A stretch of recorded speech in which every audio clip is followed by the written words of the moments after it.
And this is a little bit about my story. On Monday, July 16th of 2018, I suffered sudden cardiac arrest in front of my children at the time who were 9 and 7 years old.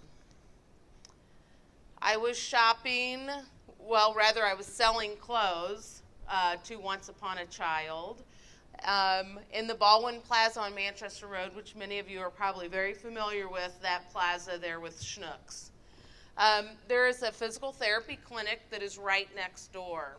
I was selling a laundry basket full of clothes that my kids no longer fit into, and had gone out to lunch while they were checking everything out and what they were going to purchase.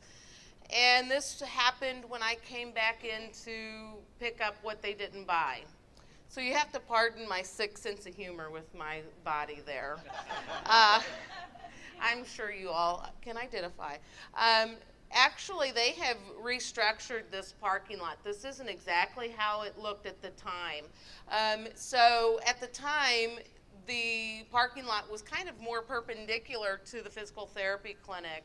And I went to lift my clothes into my laundry basket into the car, and I went one way and the laundry went the other. And I hit my head. There was a lot of blood. Some bystanders and my children were freaking out.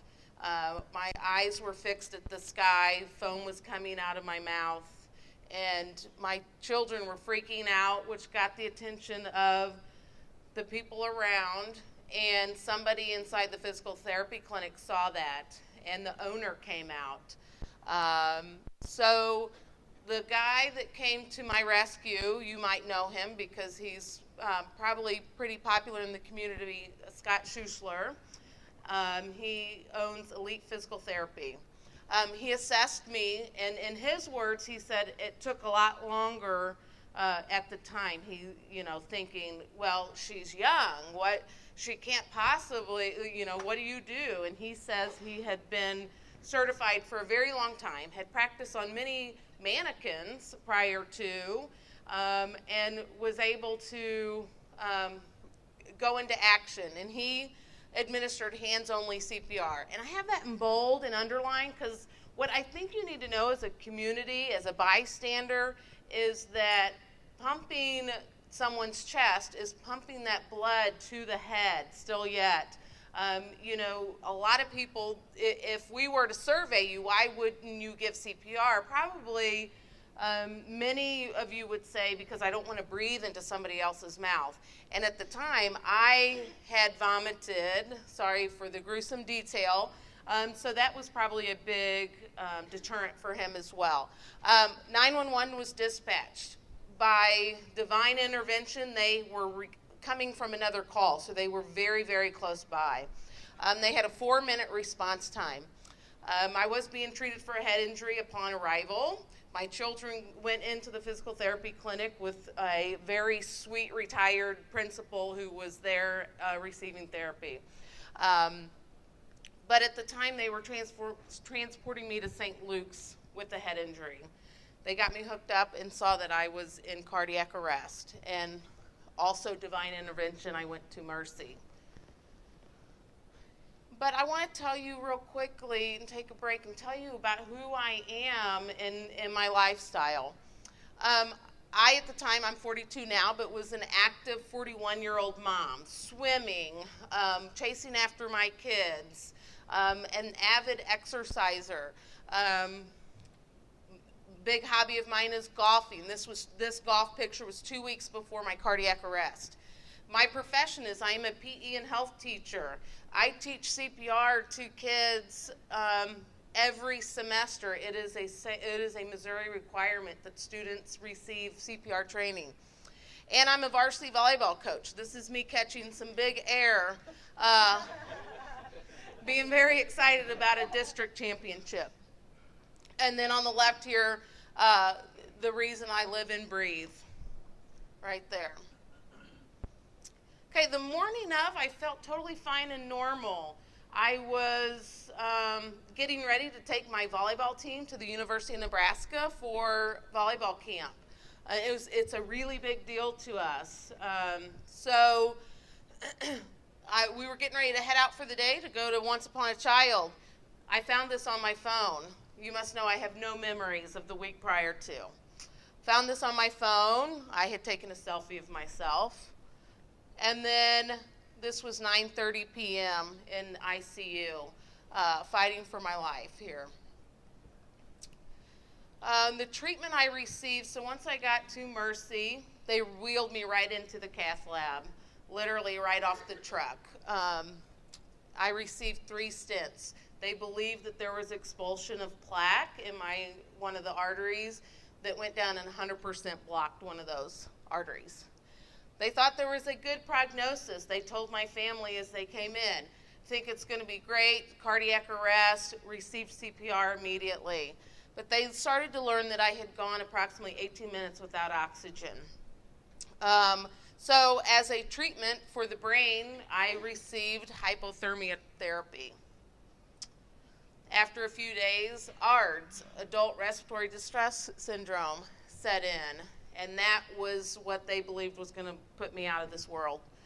The last ditch effort was Ecmo, and super fancy word for extracorporeal membrane oxygenation. This is dialysis for the lungs. Blood was pulled out of my body, oxygenated, cleaned, and put back in. And I was in a coma for 13 days. After recovery, I had minimal use. When you lie flat for 13 days, you lose a lot of function. I couldn't even turn myself over in bed. So I did have to learn to walk again, so to speak. I used a wheelchair and walker for weeks. Was on a cane for months, for balance mostly. And I was out of work for 6 months. By the grace of God, I returned to work in January for part-time. I am currently only working through lunch. And I have cardiac rehab still yet. So that is just monitored exercise where I'm hooked up. Some statistics, again, I kind of already said this, but 90% fatal if someone suffers cardiac arrest. I had a lot of things on my side as far as response time, somebody giving me CPR, going to one of the very best hospitals, having the best doctors. And it is 8% for good neurological function. For the most part, and most of you will say, well, that's me too. I can't recall words when I talk or names, and most of you can identify with that. But being a teacher, when you want to come up with the word you're trying to think of or not knowing a kid's name, it's a little bit embarrassing, but we all get through it. 1/3 of victims survive when witnessed by a bystander. Again, thank God I wasn't at home. My children would not have known what to do. So why is CPR so important? You know, we all might have different answers. I have 2 really good answers. My husband has his life partner and his co-parent. My children have their mom. And it is literally the difference between life and death. And so our goal here today to teach you about CPR, to teach you about the Pulse Point app, is to really saturate the community with CPR knowledgeable people. And the reason why I say knowledgeable people is, yes, you do not have to have in your pocket a CPR certification. I am certified because it's required by my job. However, you know, anybody can know. A 70-year-old man, I was listening to a podcast of a doctor, and he said, 70-year-old man doesn't need to perform CPR. He needs to be able to tell a strong young person how to do it. So we really just need people knowledgeable how to do it. And we want to saturate the community with knowledge of AED access and usage. More and more people, or more and more companies are getting AEDs in their office space or in their job market, but it is really a very important tool.